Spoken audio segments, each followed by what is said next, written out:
কারণ এটি নিয়ে যাতে আর কোনো নাটক তৈরি না হয় এবং সকল নাটকের অবসান শেষে ইতিমধ্যে আমাদের ক্রিকেট বোর্ডের আমাদের প্রেসিডেন্ট এবং আমাদের যুব ক্রীড়া মন্ত্রণালয়ের সচিব সহ আমাদের সিনিয়র ঊর্ধ্বতন কর্মকর্তা সহ আমরা ক্রিকেট বোর্ডের নেতৃবৃন্দ সহ সকলের সাথে বসছি। আসলে আমাদের এই পূর্বাঞ্চলের ক্রিকেট স্টেডিয়ামের জন্য যে বরাদ্দকৃত যে মাঠটি,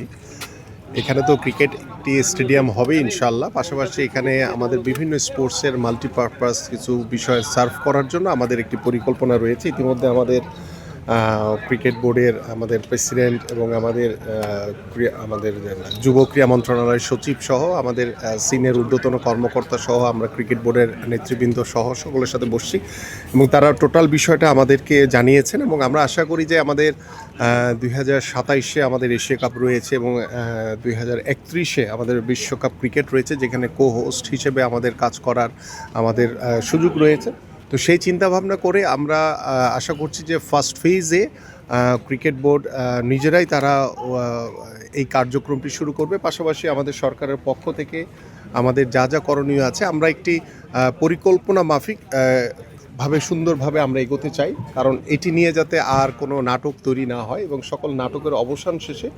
আমরা এই পূর্বাঞ্চলে একটি ক্রিকেট স্টেডিয়াম পাশাপাশি মাল্টিপারপাস বিভিন্ন স্পোর্টসের যে সুযোগ সুবিধা নিশ্চিত করার জন্য যা যা করণীয় আছে আমরা এটা আনুষ্ঠানিকভাবে সরকারের পক্ষ থেকে সেই পদক্ষেপগুলো আমরা